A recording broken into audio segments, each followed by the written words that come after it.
So I'm back. It's been a while. Sorry about that.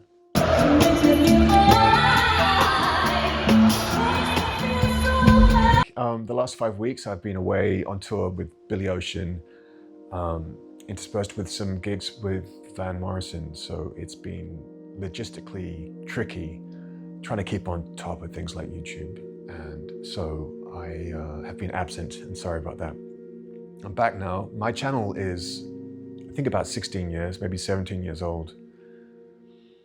So I'm not going to leave it. I'm not going to give up. It's fascinating going through some of my earlier videos on my channel. It's like a time capsule. And that is a good enough reason to be doing this sort of thing because, you know, my whole aim is to document the process of being a composer, musician. And that's what I'm doing, but I'm doing it for myself, I guess. You know, sometimes the viewing numbers maybe reflect that, but I think it's quite interesting looking at some of the earlier films and seeing where I was at, what I was doing, what I wanted.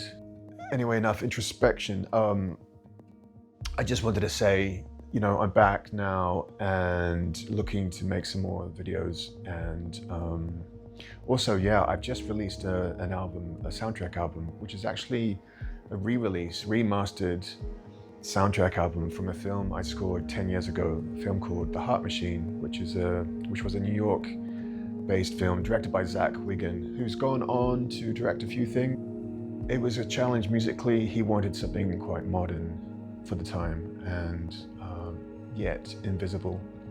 Invisible music's like one of the hardest things to do. Often it can just be, well, often we, as a composer, would resort to maybe just doing some sparse piano notes.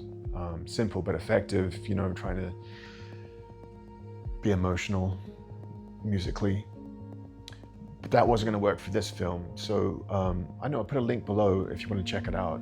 I think it's quite interesting going back to a score you did 10 years previous, you know, a decade ago.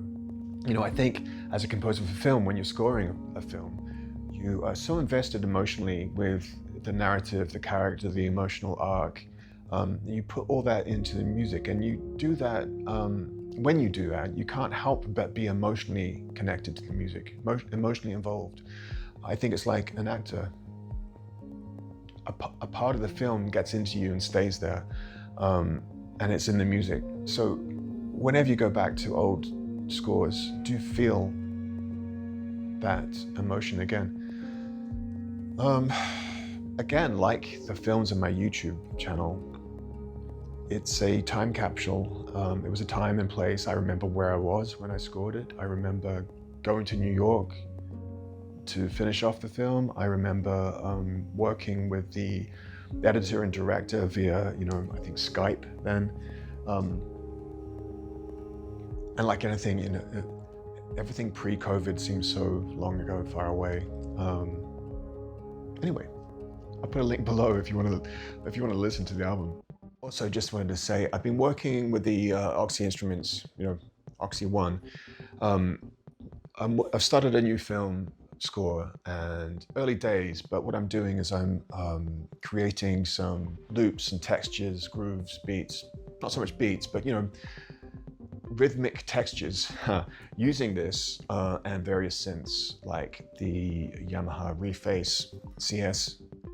I find that quite cool in the early stages of a project to basically create a library of textures, sound. I think every composer does that, so it's nothing new, but I have made a video of myself doing it actually, so I'll put a link to that below also. It's this plus the Yamaha Reface and the Walrus Audio Slur reverb plus the Chroma console. All right.